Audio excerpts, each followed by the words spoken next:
Hello dear tea friends from around the world. Welcome to a new tea class with me, Stéphane Erler. I'm your TeaMasters founder and also the T-Masters.com tea boutique founder.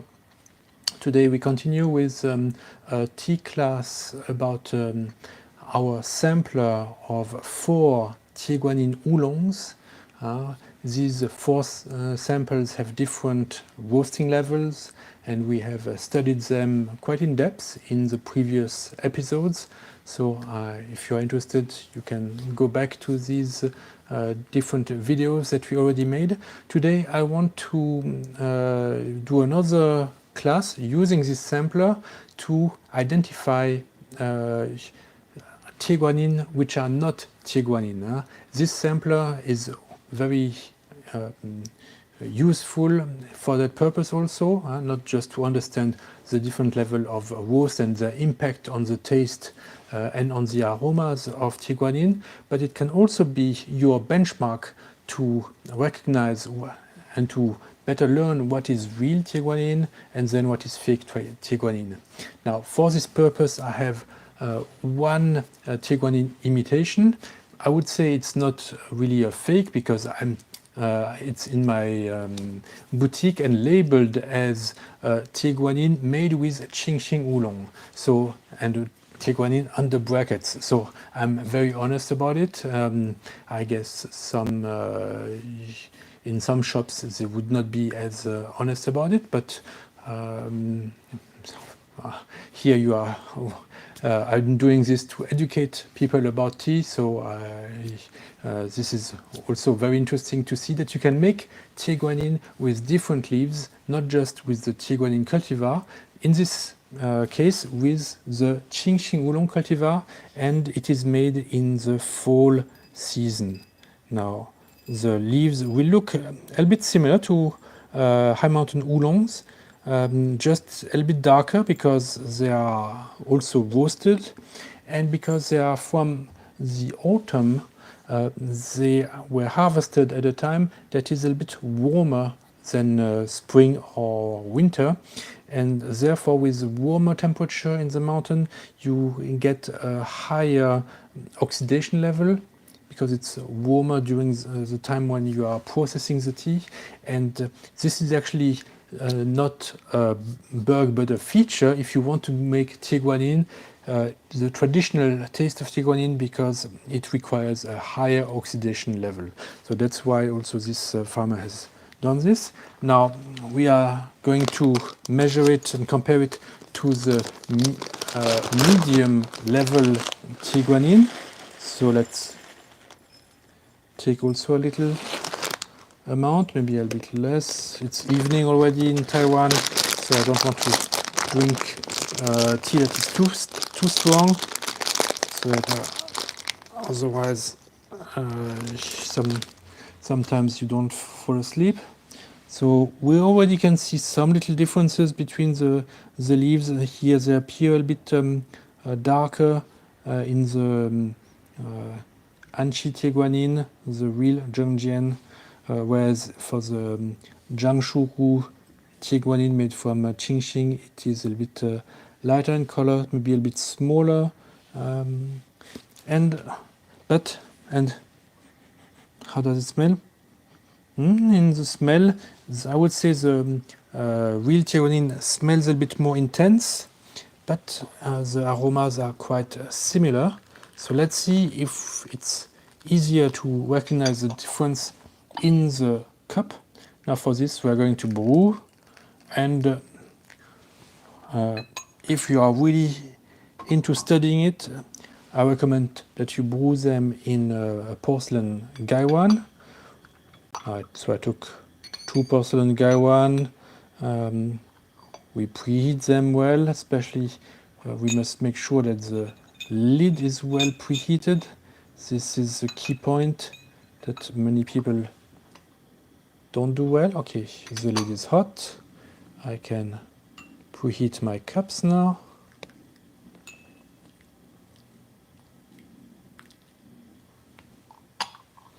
And these cups as well.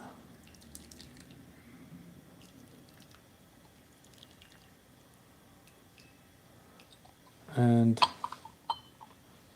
now we'll add our leaves in the Gaiwan, in 1 and in Gaiwan 2. That's roughly the same amount. 1 layer. We'll make the tea leaves dense, so pour on the side.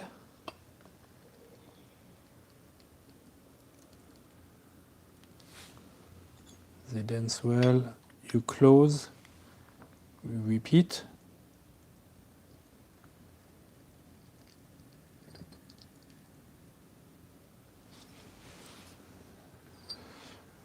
Here they did not get to dance so well.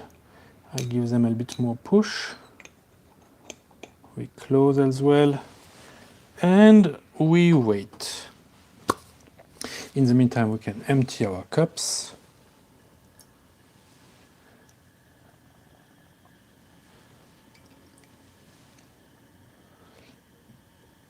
So, in order to really better understand these teas and their differences, I recommend to do a first rather long brew, because Tie Guan Yin, as we saw, is rolled quite tightly, so it needs more energy to unfold and also more time.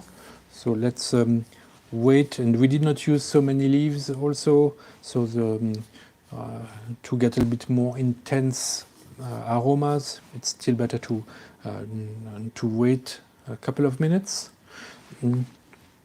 So, but the purpose of this exercise is that, of course, the best way to know that you have a fake Tie Guan Yin is when the vendor tells you that it's not a real one because it's made with another cultivar. But there are other instances where this information is not known to you, and then you have to find out by yourself. So the sampler that I provide is a good way to better understand the real taste and also the real shape of the leaves of Tie Guan Yin. This is at the end the key element that is going to help us to identify and compare the other leaf. Is it the same or is it not? What are the differences? What are the characteristics of a real Tie Guan Yin leaf that we should know and that we should look for? Because we don't always have a real Tie Guan Yin on our hand. This is really the best, most direct way to compare and to make sure that we don't make a mistake in our comparison. But if you have a good flavor memory, try to really well remember the taste of these Tie Guan Yin that are in my sampler. They are going really to help you identify the real and the unauthentic tastes. Okay, the leaves have opened up. Yeah. And here as well. Oh. Now the lids are really, really hot. Okay, let's try to empty the brew without burning ourselves. This is high mastery.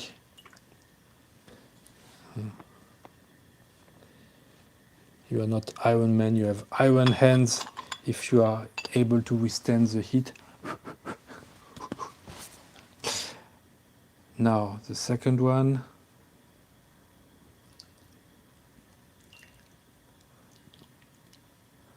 Very nice. The color is already telling us some story about these two teas.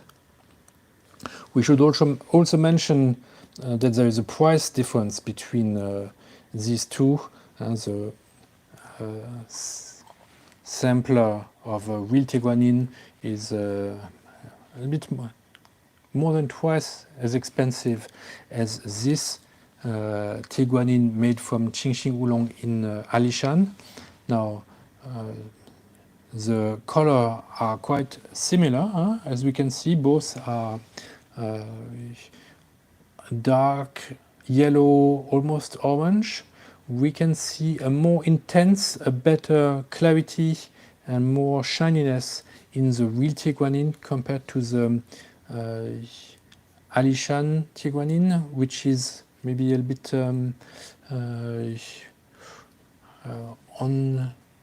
it's not so clear in terms of transparency.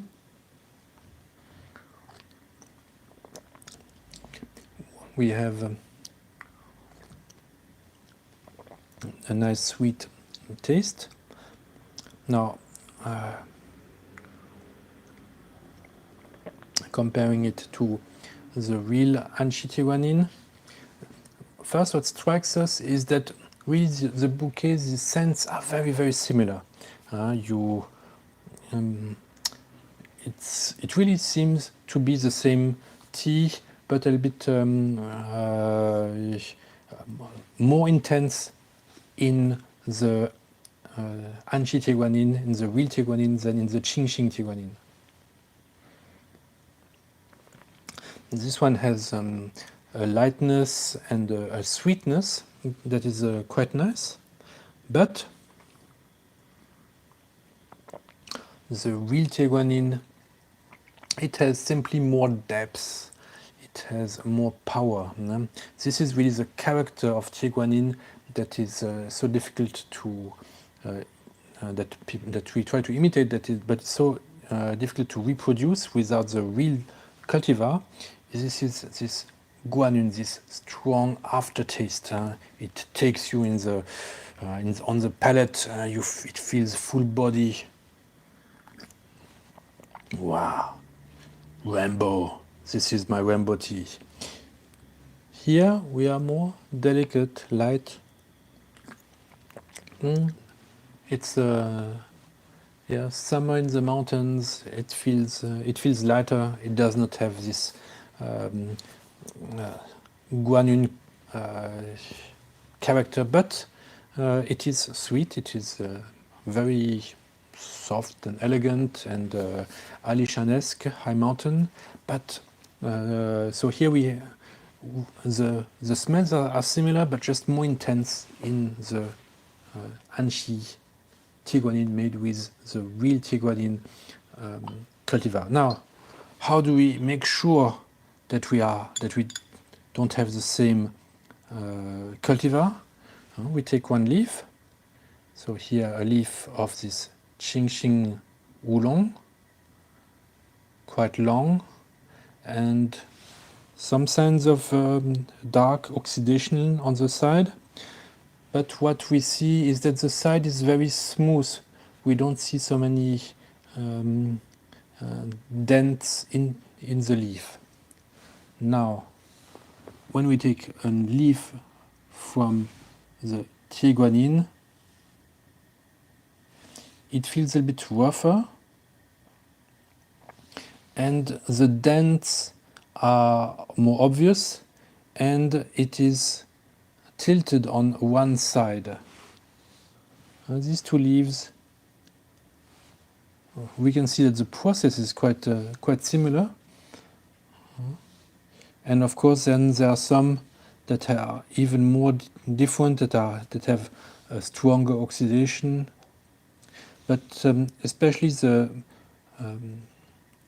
on the outside of the leaf, it is more fractured, much more for the Tie Guan Yin, for the real Tie Guan Yin cultivar, than for this Qingxing Oolong cultivar. So definitely these two teas were made from different leaves, and now we have visual confirmation that the leaves don't have the same shape, and especially on the pourtour on the outside.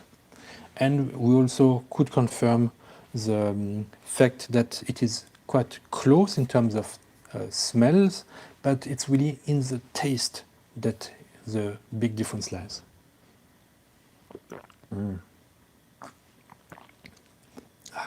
Great.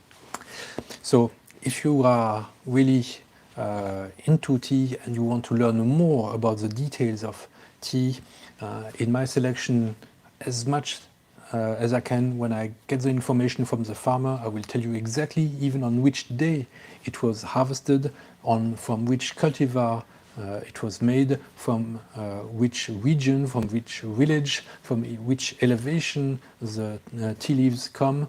So if you are into learning tea, take these lessons, buy the samplers, and also buy the latest teas in my selection so far.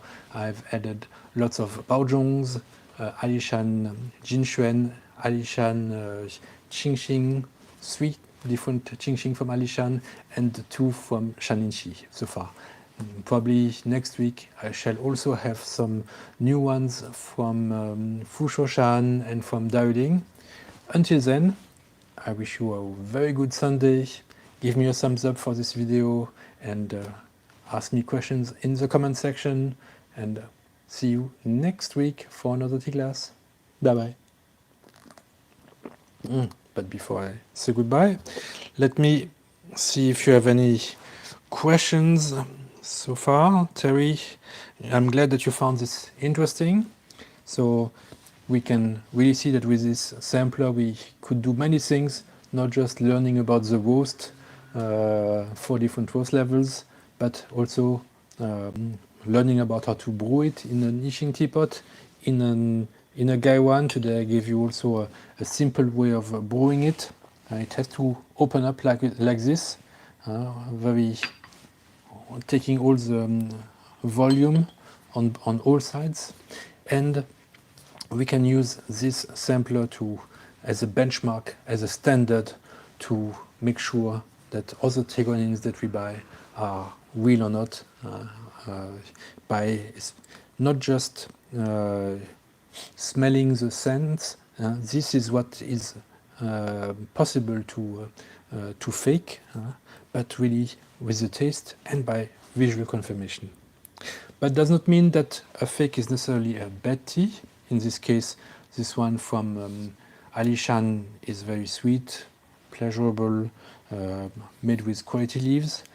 Just a tea should be what it is and give you all the information that is available. So we are learning about it. There are many things to learn in the tea field. I've been doing this for 20 years and I hope to continue another 20. Thank